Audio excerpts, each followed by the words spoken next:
السلام علیکم ورحمۃ اللہ وبرکاتہ ګران وطنکو J91 نیوز سره زیم عزیر خان ګران وطنکو موږ سره په سټوډیو کې یو ناشنا ملمه موجود دی چې د هیڅ تعریف محتاج نه دی چې شاعرۍ ته شي نو شاعري کوي چې جرنالست هم دی بله کیسې دي ورسره هغې سره به پروګرامونه کوو پروګرام کوو خبرې اترې به ورسره کوو هغې د ژوند حوالې سره به خبرې اترې کوو چې هغې ژوند څنګه روان دی نو نن موږ J91 نیوز آفس ته راوختی دی افسر الملک افغان چې تاسو به ډېر زیات پیژنئ او ځوانانو خو زه وایم چې داسې ځوان بني چې هغه به یې نه پیژني د هغې په مخ کې خبرې کول زموږ دپاره ډېر ګران کار دی خو اډوانس که ورته وایم که زموږ نه څه غلطي کېږي نو موږ بهانه غواړو ځو د هغې طرف ته السلام علیکم وعلیکم سلام ستړی مه شئ ګل خوبانه د J91 نیوز تاسو د ټول ټیم ټولګي ډېره زیاته مننه کوم او حقیقت دا دی چې زمونږ دا صلاحیتونه دا که شعر دی که ټپه ده که سندره ده که سټیزن جرنالیزم دی دا د دې خاورې نه راټوکېدلي دي او پکار ده چې دا مونږه بغیر څه د غرض نه په فراخه سینه باندې دې خاورې ته ورکو نو ستاسو هم ډېره زیاته مننه تاسو ډېره زیاته مننه کوم چې زموږ په یو ټلیفون باندې تاسو په شارټ کټ کال باندې دلته زموږ سټوډیو ته راغلئ ډېره زیاته زمونږ هغه یو شاعر وایي چې مونږ ته د چټۍ ضرورت نشته دی مونږ خو چې خبر شو نو جرابه شو مونږ ته صرف خبر کوئ مونږ به راځو چې چېرته ځان رسولی شو افسر افغان صاحب دا راته ووایه چې ډېرو کتونکو ته به خو پته وي افسر افغان دې څوک دي دا راته ووایه دا په کال 1991 کې د ضلع شانګلې په سټ ګل آباد للونۍ یو وړوکی کلی دی د ملک البحر فارسټر او جنت محل بیبي په کور کې زیږېدلی یو ځوان دی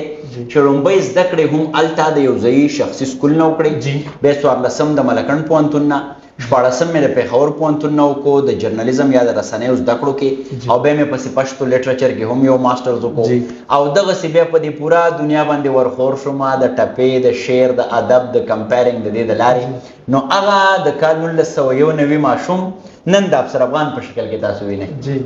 بل راته دا ووایه افسر افغان صاحب چې دا ستاسو دې فیلډ ته راتلی مشکلات درته څومره انسان هر یو فیلډ ته ځي مشکلات ورته ډېر وي تاسو ته څومره مشکلات وو خیبر صاحب وایي چې دې مقام ته چې خیبر را رسېدلی ډېر لوېدلی پاڅېدلی دی په لار کې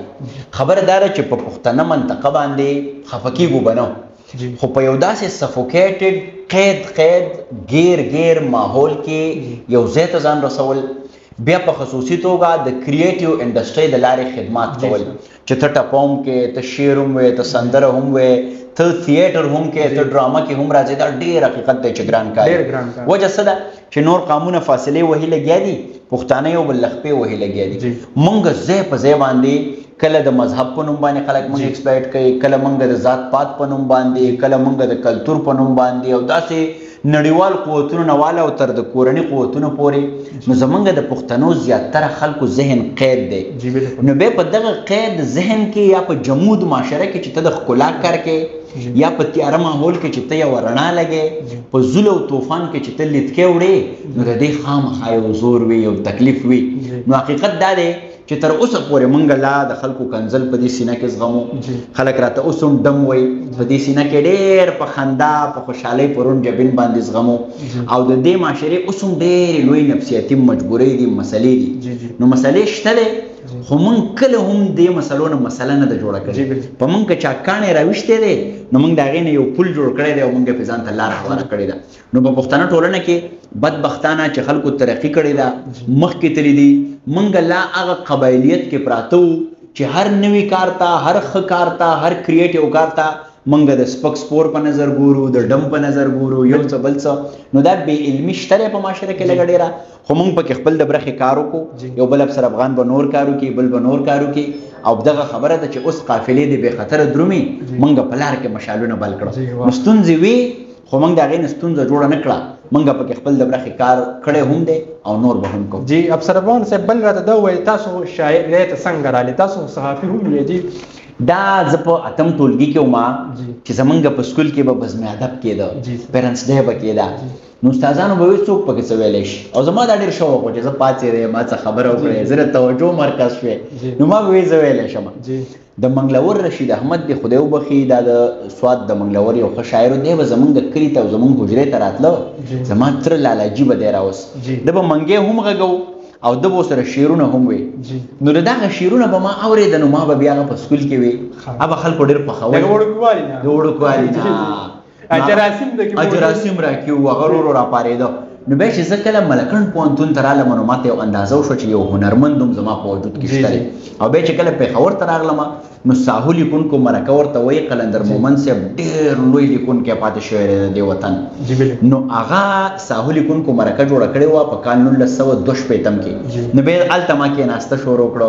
سید یاسر علي شاه باچا زما یو ملګری و هغه به ما ته وایي ته راځه. نو هلته بیا زما د شاعر نور تراشلی کېده همت حوصله نو دې وجې نه بیا یې زما هغه هنرمند یا شاعر چې ما کې و نو هغه هم دغسې مخکې ته راغی. بل راته دا ووایي افسر افغان صاحب د ستاسو څه کتاب راغلی دی؟ زما کتاب اوسه پورې نشته دی. البته سید سالار صاحب زما یو ملګری دی پرون یې راته وایي چې یاره پکار ده چې ستا دومره ډېر شعرونه شته دی غزل شته دی رباعیان شته دی پکار ده چې یو کتاب دې راشي. نو ډېر زر به مارکیټ ته د سالار صاحب په سلا باندې زما یو کتاب راشي چې د هغې نوم به وي زه به سرتوره یم. اگر چې سالار صاحب زما ډېر ښه یار دی څه خبرو کې زموږ اختلاف هم وي خو به هر حال ملګری دی په دې فیسبوک هم راځي. نو انشاءالله ډېر زر به هغه کتاب زما راځي که خیر. بل سره دا راته ووایه چې ستاسو بیکګراونډ جرنالست دی که نه مطلب نو دا ډیجیټل میډیا ته ولې تاسو راغلئ ولې مجبوره شوئ؟ دا ډېره ښکلې پوښتنه وکړه. حقیقت دا دی چې زمونږ دلته په خیبر پښتونخوا کې یوازې نام نهاد یو څو ټلویزیون سکرینز وو ته چې به هغې ته تلې نو ډېر لوی ایکسپلایټیشن به هغه وکړو. د خر غوندې کار به یې درنه واغست او میاشت کې به یې درله 10,000 روپۍ راکړي جي او هغې به هم لوی لحاظ په تا کوو احسان به یې په تا کوو تا به وایي که خیرات غواړم. نو زه دلته په خیبر پښتونخوا کې چې څومره هم لوکل ټلویزیون سکرینز دي په هر ټي وي کې زه پاتې یم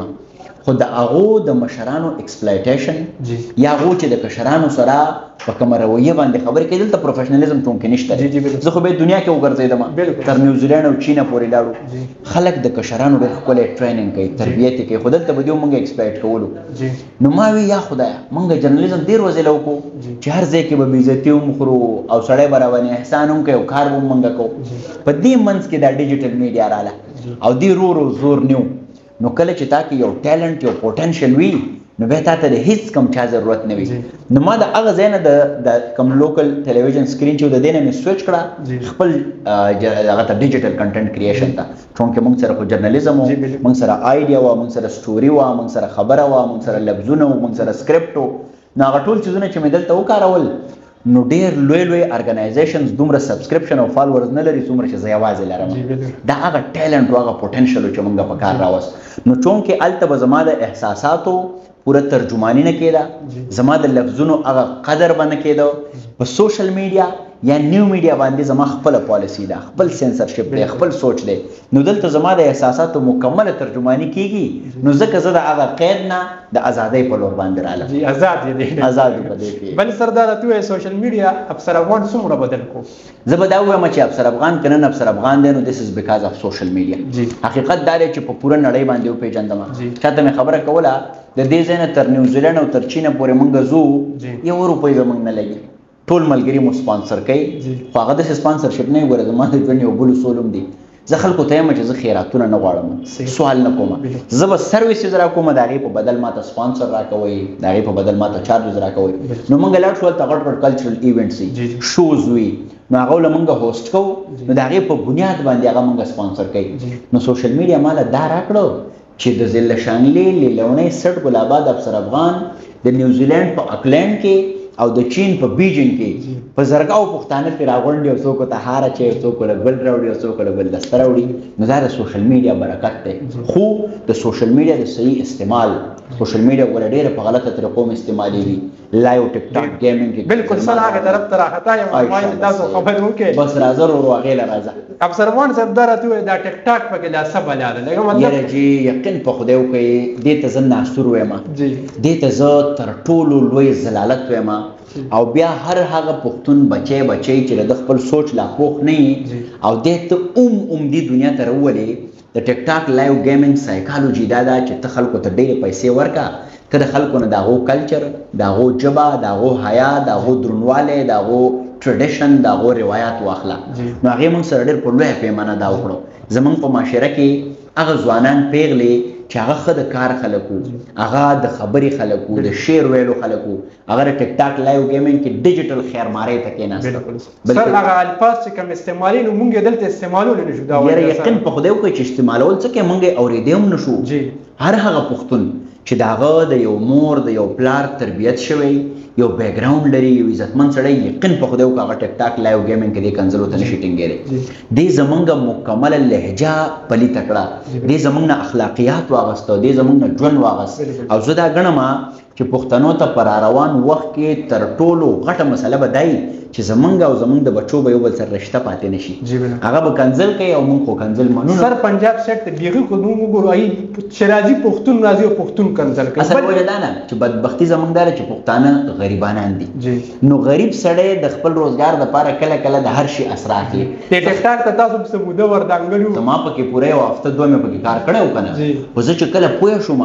چې پیسې خو پکې ډېرې دي خو عزت را نه اخلي درنواله را نه اخلي حیا را نه اخلي پښتو را نه اخلي یقین وکړه په هغه ورځ باندې مې ټیک ټاک ته بالکل داسې خیر آباد وي چې اوس د ټیک ټاک لایو ګیم ته ډوکې نه منم ډېر خلک راته وایي راځه شعر به پرې ووایو نو مې چې په یو سړي کې د پنشمنټ او د سزا کلچر یې ته به هلته شعر څنګه وایي یار نو زما په خیال دغه او اوس یو بل آنلاین گیمینګ راوتی دی هغه هم د دې یو بل شکل دی هغه هم خلکو ډېر لوی په منافقت او په سکیمینګ او په چل ول د خلکو نه پیسې اخلي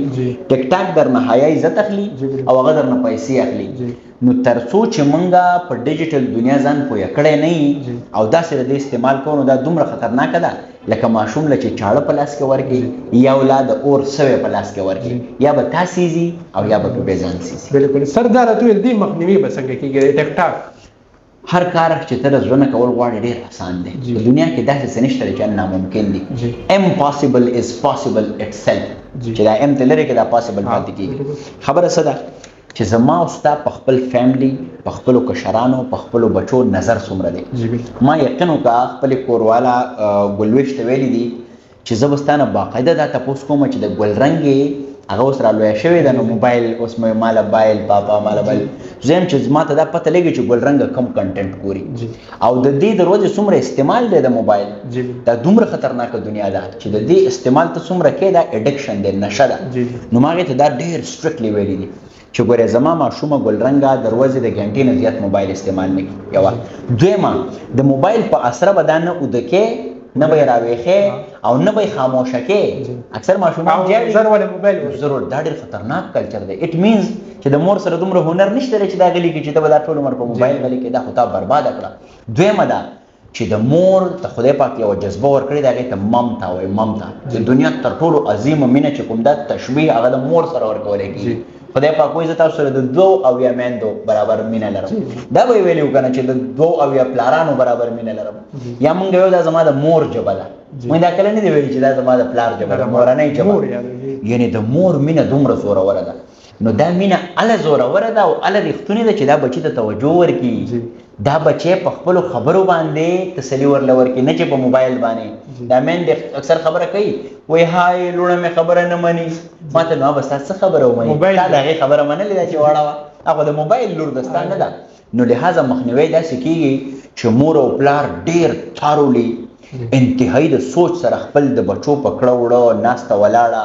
حجره کور بهر نغرې تعلقات خلق د دیو ملګری د دیو دوستان په دې هر څه یو جوور نظر وساتي ځکه چې ماشوم نه پوهېږي په خپل تعلق په خپل کړوړه خو ماشوم دی به ته پوهه کړې ده ته به یو لاره ورکړې نو که ما او تا خپله ذمهواري صحیح ادا کړو مولي صاحب او علما خپل ذمهواري ادا کړي د سکول ټیچر ډاکټر انجینیر د معاشرې مشر کاکا ماما دا ټولو معاشره ټیک کېدی شي سر دی کې پکې ډېر قتلونه وشو اوس یو رپورټ راغلی چې مطلب رور باندې خور ټک ټاکې بدې لګېدې او خور یې وویشته یاره څه خبره اوس راځي په بخښنې سره یو ملګري راته وی 2 میاشتې مې لاسونه ډېر ښکلي نو ګلونه به مې ورته ویشته او ګفټینګ به مې 2 میاشتې راته پته ولګي چې هغه زما خور وه هغې ته کوي یقین په خدای وکړه بیا د شرمه مې نه ایډي بلاک کول دې کې ډېر لوی شرمونه دي بې حیایي ده نو زه یم چې د دغه څیزونو نه ځان په ډډه کول پکار دي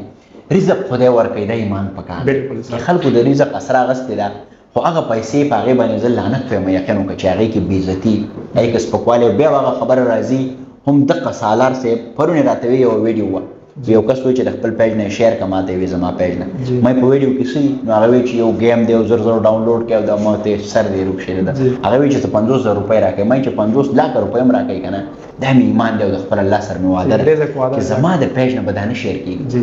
نه د ته بیک ګراوند معلوم دی نه چې ریسرچ ته دی نه دا راته وایي چې دې شي فائدہ سره ټولنې ده هر شی راځه شیر کوه نو زما په خیال خلکو د پیسو سره غستې ده ولک خپل فیملی بیک ګراوند خپل مشران او به خپل را روان نسل دې ته کاته غواړي نو دا شونه کول غواړي بل افسر افغان صاحب دا راته وایي چې یو ایونت ته لړ شو عوام یو پینځم یو هغه ټایم احساسات صحیح حقیقت دا دی ما خو لیدلی چې پولیسو بیا بوتلې هغه ځای ته هغه روز نه به یریږو چې پولیس مې د تاڼې ته بونه دي دا په مې فین نه ایونت ځای ته مورا صحیح کنه بالکل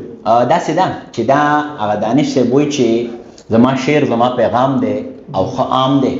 او جی مینه د الهام دی او ښه عام دی او ما په هر لوري ویشلې دی دانشه بیرته ماته احترام دی او ښه عام دی د دې ټولنې لپاره چې مو د شعر ادب ټپې سټیزن جرنالیزم د مزدورانو لپاره یا نور د پښتون وطن لپاره څه کړي دي نو د هغې په ریسپانس کې دا ټوله مینه راتنبیږي نو دغه شکل کې چې خلک تصویرانو باسي راځي ودرېږي اوس تاسو کاته چې راخلي خلکو چې راکوزېږو د ګاډي نه تر دې پورې چې په ګاډي کې روان یم که نه شیشې مې د دې وجې تورې کړي دي چې خلکو ته به تکلیف نه چې څوک مې وپېژني نو موټر سایکل یې راپسې را په مخه کړی او څوک ګاډی دا د خلکو مینه ده خو مینه د مینې پیدا کېږي د یو زړګي نه بل ته لار وي چې زما خوښې ستا به ولې بدې شمه دا مو خاوره ده په دې باندې به کار کوو نو دغه خاورې ته چې کار کې نو دا د فطرت یا د قدرت اصول دي چې بیت تعالی هغه خلک او خاوره مینه هم راکړي استاد افسر افغان صاحب ډېره مننه خو مونږ ته په اخره کې یا غزل یا داسې یو فیورټ خپل دغه راته ووایي جي او په ترنم کې راته ووایي همونه به نه کوې چې ته څه وې ما هغه به کوو زړګی په لاس دې راغلی یم او چې څه کوې ازماری به کوې مونږ بس خط ترنم کې زمونږ د جے 91 کلام دی دا د جے 91 ټولو کتونکو ته ډالۍ وي چې ها دلتا پچا پسې قصې نه کېږي چې باپ ما پسې قصې نه کېږي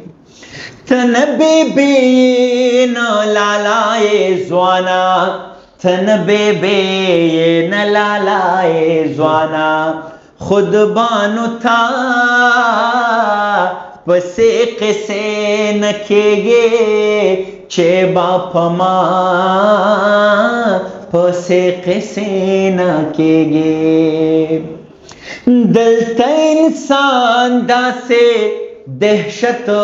خور کوچې دلته انسان داسې دهشت خور کوچې اوس په بلا پسې قصې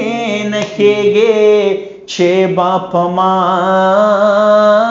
پسې قصې نه کېږي افغانستان قصې رښتیا رښتیا وي افغانستان قصې رښتیا رښتیا وي او پر رښتیا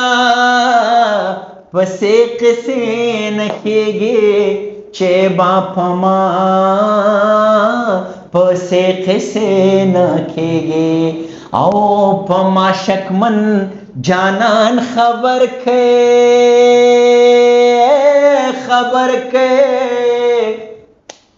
وکبل میار وي زبسرا کافرا یمي اوس متعلق هغه سه نه ده اوس متعلق هغه سه نه ده او چې ته ګیلې کوي او وضاحتونه او د ګل لالا واده دی وشي او وشي که غولې تنګو په بلې باګډ شما خوشاله راځي ډېره مننه افسر افغان صاحب زه وایم چې لګیا یو غپ لګونو نه سره مزه کوي او اخر کې به زموږ کتونکو ته څه پیغام ورکوي بس ټولو ته هم دغه یو پیغام ورکوم یاد ساتئ الله تعالی چې تاسو له لاس خپې عقل فکر صحیح وجود راکړی دی دا د کربونو رپورټ ډالۍ ده د دې تر ټولو ښه بدلا چې موږ نیچر ته الله ته فطرت ته ورکو د الله په کائنات کې چاته ضرر مه رسوئ ښه کار کوئ او که ښه نشئ کولی بیا خاموشه کښېنئ چاته ضرر مه رسوئ نیګیټیو کېږئ مو او کوم سړی چې نیګیټیو یاد ساته دی نه خپله ګروت کولی شي او نه د بل ګروت لیدی شي او کوم سړی چې پازیټیو یاد ساته زر پس به دی ترقي کوي مخکې به ځي ژوند به یې خوشحاله منټل هیلث او فزیکل هیلث به د سره ملګری ډېره مهرباني سر چې تاسو راغلی ډېره یو جهان مننه سر تھینک یو سر خوشحاله اوسئ جی ګرانو کتونکو دا موږ سره افسر الملک افغان صاحب چې هغې سره موږ خبرې اترې وکړو د هغې زندګۍ حوالې سره هغه تاسو وکتې ملاره کې اجازت د الله په امان